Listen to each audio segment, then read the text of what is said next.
Hello, everybody. Welcome to Power of Connection. This is our first kickoff of the series. I'm Talia Tomarchio from Rowan University, and this is Wendy Chong. Hi, I'm Wendy Chong. Like Talia says, our paths will never cross had I not attended Keene University conference, and Talia happens to be there. And we just kind of like instant connection, instant best buddies. I will tell you more about these stories in future successive videos, but I am a researcher at IBM, Yorktown, New York. It's about, I wouldn't say an hour north of Times Square. And it's one of the 12 global labs. And currently I'm researching on edge computing and edge AI, in particular behavior insights. And I'll tell you a whole lot about what I do in next successive videos, but really my career started out as an engineer, a chip design engineer, a chip design verification engineer, and how did I've gone through many different career changes throughout my 20 plus year at IBM, and it's a fascinating place. There's tremendous amount of things to learn, and there's never a dull moment in the lab, and it really enriches no other area in the IBM company than IBM Research. So we But met at the Keene Women in Research Conference, and I instantly was like, I have to be friends with her.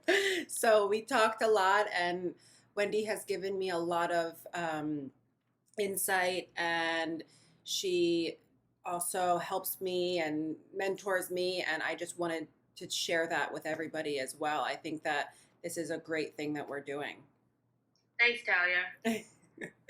So I wanted to start off with the first question, which is probably one of the biggest topics right now during the pandemic is I lost my internship and I don't know what I'm supposed to do this summer. I'm sure a lot of other students feel the same way. What do you suggest as someone who is in the professional industry that I should do with my summer now that my internship is canceled? Well, don't get discouraged. I think there's a lot of opportunities for interns in general. I think internships are very competitive, as you know. As IBM, and by the way, everything that I'm going to say, it's my own view. I don't, it's not view of the IBM, but, as a professional working in this company, I do have a lot of insights, and I just wanted to share with you guys my interactions with the interns coming in and some of the new hires coming in, and also speaking to other students in Keene University and other universities that I visited, right? So one thing is really build up your portfolio. Computer science majors are so well equipped nowadays with open source and especially free online learnings and a lot of tools that are out there for you. So I would say build up a portfolio. And I know Talia, you are also doing some of that. Yeah, With I'm taking two you might classes. want to talk about that. Can you talk about a little bit about Of that? course. Currently this summer, I decided to take two classes with Coursera. They are completely free. I know that you also mentioned like Harvard X has a lot of classes that you can take online, but I chose Coursera because they have a lot of different diversity and various ones. I chose machine learning because I am interested in AI and machine learning, and I'm doing a neuroscience minor. And the other class I'm taking is cryptography because I already took cryptography last semester, but Dr. Katz in Maryland does a great cryptography class, and I thought it was so interesting. So I definitely recommend everyone going online and just dabbling in and seeing which one they would be interested in and just try it out. Yeah, I mean, you're a girl after my own heart, just curious about a lot of different things, right? And that's the way, it is because as a person, you're not just one dimension, right? You're not just about knowledge building, but you also want to have some fun too, right? What you passionate about, like photography. And believe it or not, some of these other things that come into play when you are researching, when you're innovating, right? How does photography work? Blend Cryptography, with how can you use photography to solve problems, right? It's Wendy. so enormously powerful. And portfolio is one thing. The other thing is also maybe if you're early in your college career, but perhaps if you're like a freshman or a sophomore, maybe pair up with somebody that's senior, like Talia herself, who's going into a rising senior for for her degree. pair up with Talia and do a project together. There's so many interesting problems that you can solve together. It's much more interesting when you are pairing up with someone and bounces ideas off, and you each can learn from each other and contribute to this. And there's never there's enormous problem that needs to be solved. And if you ever run to a bind where you don't know what problems are out there, think about everyday life, especially now in COVID-19, right? There's so many things that we need to go solve life after the other side of COVID. Hopefully, we'll get over it. The new norm, they all called it, right? And what better way to solve this problem than computer science students? You guys are the future. You're going to define the future. And I'm really excited for the future. Hopefully, we can define it to be a better place to live, safer, kinder, gentler society, right? We've been going on this binge of success, but does success makes you happy, right? And Not really even just reestablish the value. What values do you want to, the goals that you want to get to, right? not even just computer science students, all STEM students, I feel like, are the future, especially during this pandemic. But I remember something that you said to me was, start applying now, Talia. Put your application in now. And, LinkedIn is also something that we use to connect each other. And I also found that LinkedIn has their own classes. And you can go online and take a class, and it'll show up on your actual LinkedIn account that you've completed this course, whether it be a soft skill or a hard skill. And I think that's very important for people that are recruiting. Yeah, I mean, going back to this internship, right? What if, next year, people have asked, oh, what have you been doing last summer? Or, so you can show your tracks, right? You can show your progress. Hey, I haven't been just twiddling around my thumb. I've been making a lot of progress, and here's the evidence. And also you can write about your journey and tell a story about your journey, what you've accomplished, right? Had you not done some of these, you have nothing to talk about. Right? What are you going to talk about? You're going to watch movies all day. I mean, yeah, we like to watch movies, but you also can do this other stuff too, right? So that's my advice. Telling your story is something that Wendy has been telling me to do since I met her. So we're definitely going to do another series or another talk about that next time or the next time after. Just stay tuned in. We're very excited about these things, though. And I also will like other people to contribute too. It just can't be just me and Talia, but we want to build up a community of people who contribute and share their stories and share their experiences. Is so much more powerful than seeing the same people over and over. And it's diverse set of points of view, right? I think these, even especially more important today, right?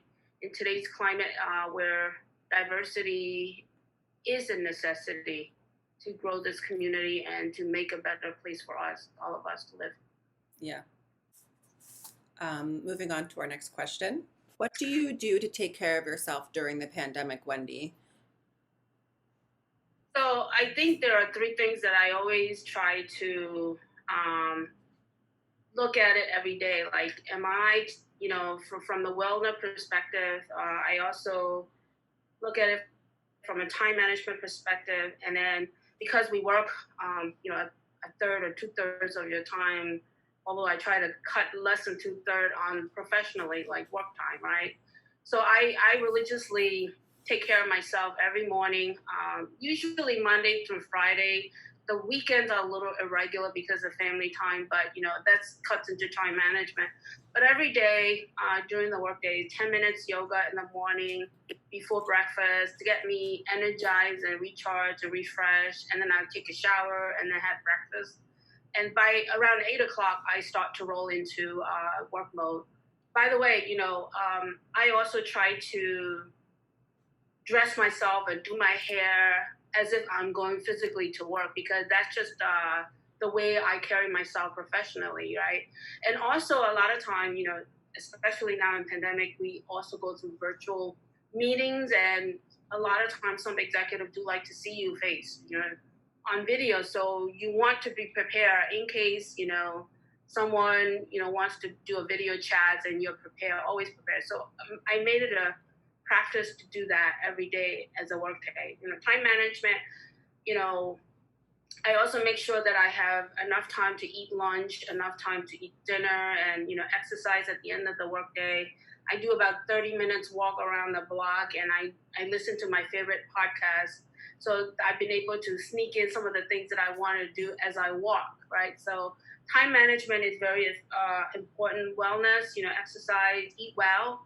I also manage especially Monday through Friday, like salads or lunches, like a production line, a couple Yep. of days ahead of time, so that I don't have to worry about making lunch for myself. I just grab it from the fridge. So those are some of the things that I also do professionally. I also make sure that I have boundaries, like this is what time. Uh, I also, of course, some set meetings you have to attend, but I always box myself some thinking time, especially researchers. You cannot multitask. The brain just don't have the capacity to really, multitask. It just does it very fast and efficiently. You really box yourself time of the week, that it's the 2 hour, 3 hour continuous thinking time. Close your email, close your Slack channel, close your phone, and straight thinking. And I usually like to physically write my ideas on a piece of paper. For me, it helps me remember and sticks in my head my ideas and thoughts. In the office, when I do research in the office, I have my whiteboard in my office. Like it's a like literally wall to wall whiteboards where a lot of researchers have, right? And we really write our ideas and our algorithms down on our whiteboard. So time management is so important. Taking care of yourself is so important. Also bounding yourself professionally, and also take me time and personal time. Your favorite activity that you want to do, whether it's a book or a video that you want to watch or talking to your friends. So me time is also very important to take care of yourself, especially now, right? You need to reach out to people. Verbally, I like to pick up a phone and call people, and it's so you can't get it with texting or just my personal opinion, but I like to talk to people on the phone. You can always What do watch you this like? video too. What do you like to do, Talia? Well, I think that you made a very good point with waking up and showing up. So I feel like when you wake up, you take a shower, you get ready, you put your makeup on, get ready for the day, you feel so different. You feel like you're Yeah, more motivated. You feel like you have more purpose for the day. And I feel like if you wake up, put sweatpants on, hang around all day, it's not as motivating. And I feel like that is something so important, that especially as students, because they're kind of in like that weird in between stage of no internship, it's the summertime, they want to have fun, they want to relax. I still think it's important to show up every day, whether you're doing a Coursera or if you're going to read a book. so think of it like going back to the internship cancel. Like I think part of building up the portfolio is also really like, imagine you are actually interning. What do you think that as you intern, what are some of the activities that you think Yeah. you will be doing? So imagine those roles, and as if you are interning right now. And if you Mhm. ever don't have an idea, talk to me or talk to Talia. I mean, we'll give you lots of intern problems that we can actually give you. My interns actually can do today. Like I have 5 interns that I'm talking to, right? And fortunately, IBM still hold internships virtually. I mean, we have internships from people from all over the world, and I get to Yep. speak to them once a week and how they're doing. Kind of like check in and give them guidance and the stuff that they are assigned to do. It's fascinating, and listening to them. They have lots of energy, much more energy than I do. Well, I feel like the energy also comes from doing your yoga and going outside and doing a walk. And like I every morning I wake up and I go take an hour walk. It might not Yeah. be like a run or something, but I love to do something exercising. Just it sounds so weird, but I feel like exercise gives you more energy for the day. It is, because of that, I think it lets you do a lot more, right? Because without the help and without having the energy, and you'll hear this in a lot of the leadership classes that you're gonna take, or leadership seminars that you're gonna do. Part of the seminar, they also integrate this exercise.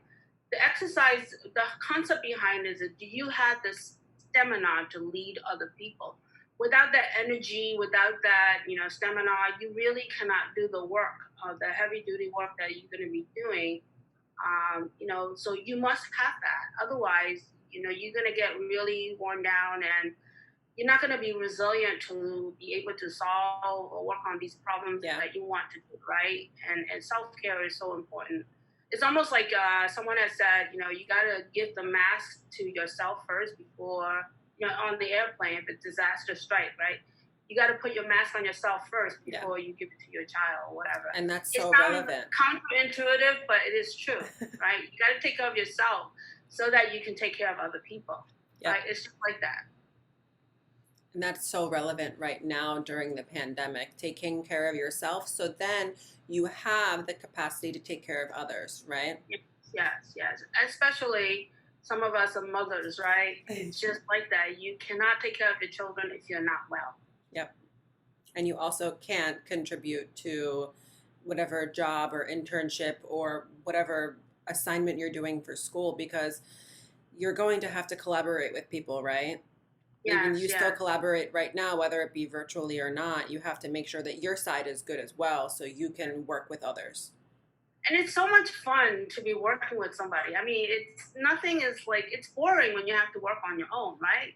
But it's when you bounce these ideas with other people. Like just the other day, Talia, you and I came up with some ideas to solve some of your problem, and maybe we can do it this way. Like this, more than one way to skin a cat, or more than one way to slice a bread, or whatever. Even like I like it very thin, and my husband like it thick, and everybody's.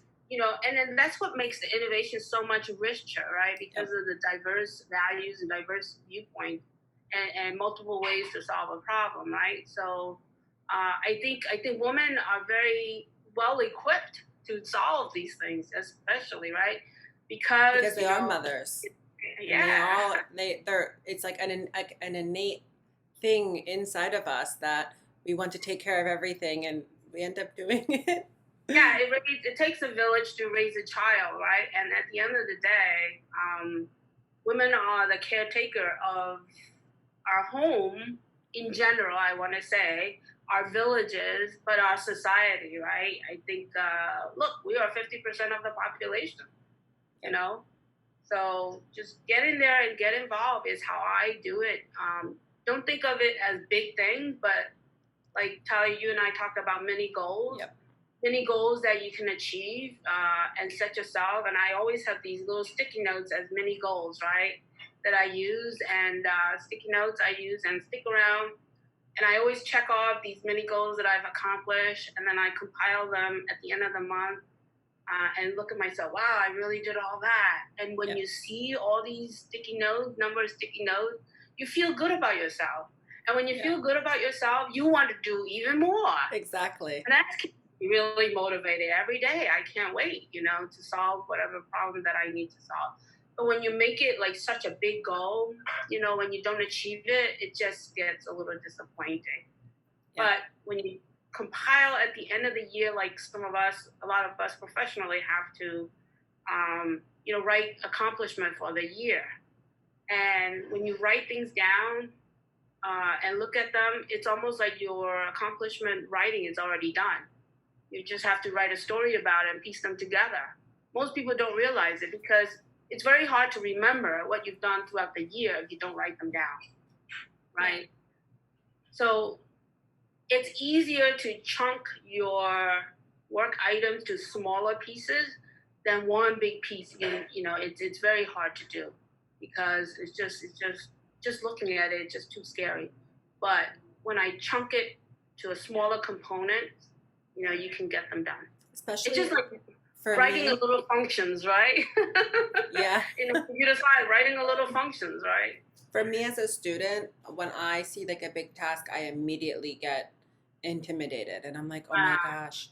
But breaking it down, like you said, into little small pieces really helps. And then when you see the final result, you're like, oh wow, I did do a lot. Yeah. And part of the writing, part of, when you go on an interview, right?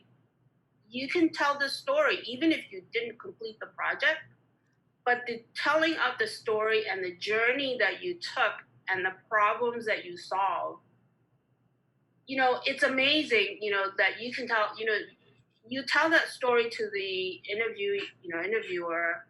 It is the fact that you didn't give up and you are resilient Yep. enough to solve these many roadblocks, because that's what you're going to have to do in the workplace, right? Because nothing is always going to be perfect like a textbook kind of problem. You're going to have all these twists and turn journeys, and it's not just a technical piece, but it's also the business piece. Oh, this, you have dependency on this other person to give you feedback. You have dependency on some of the tools that you need to solve the problem. So you're gonna have all these all these problems that you're gonna have to solve. And the fact that you are actually doing it as a student and showing your journey and solving some of the difficult problems, I will want that person to be part of my team too, that you are resilient and persistent enough to solve these problems, no matter what the problems are, and the ability to deal with people, various, people of all walks of life, which you're going to have in the workplace, right? It's setting yourself as a differentiator as a student, and you're going to extend all of those qualities when you get to the professional workplace.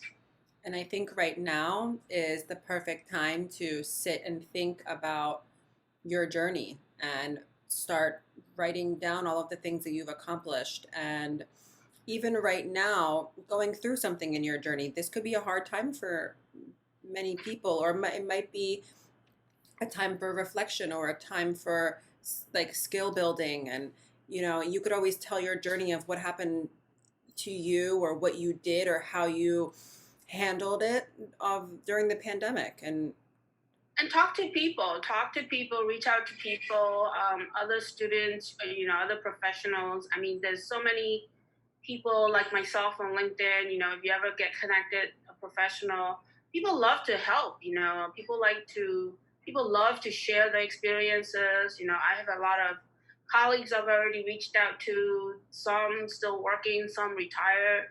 They have such a wealth of knowledge and the wisdom that they carry, that they would love to share with you folks. Yeah. I think, there's, every experience is unique. Every researcher's experience is unique. Every engineer's, is unique. Every finance person in IBM is unique. What does finance do in IBM? IBM is a big company. How does accounting works in IBM? Especially researchers. We also work with people in finance too. How do we use AI and machine learning to accelerate some of the quarterly closing numbers, for example? How do we leverage technology to win clients and things like that, right? Very much you see in Amazon, like people like you like this kind of shoes, or people like you like this kind of clothing. It's the same as a computer scientist. There's so many different industries that you can actually blend various industry compounding with the skills that you have in data science is just enormous power, and I'm so excited about, being in this field, because I can talk to people in oil and gas company. I can talk to people in retail. I can talk to people in banking. I can talk to people who make clothes, for that matter. It's fascinating, and this is why I can't. I'm so excited about innovating in very new areas. I mean, writing patents is like one of our very activity as researchers.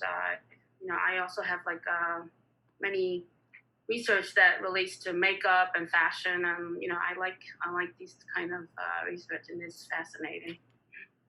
As a student, I can understand if someone feels a little bit intimidated um, approaching someone on LinkedIn or at school or at a conference because um, I felt intimidated coming up to you saying, "Hi, Wendy, this is my story. I want to talk to you and I would love to connect with you." And that's the power of connection. And I want to let everybody know that it's not as scary as you think. There's a lot of people out there that want to help. And you might think, oh my gosh, they're so successful and so smart and they don't have time for me. You'd be so surprised that a lot of people actually are willing to help and give advice and be there to guide you or anything. And I think it's Well, great.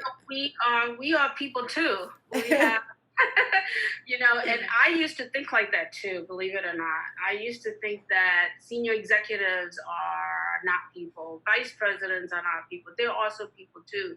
They eat and they sleep and they also have feelings too, right?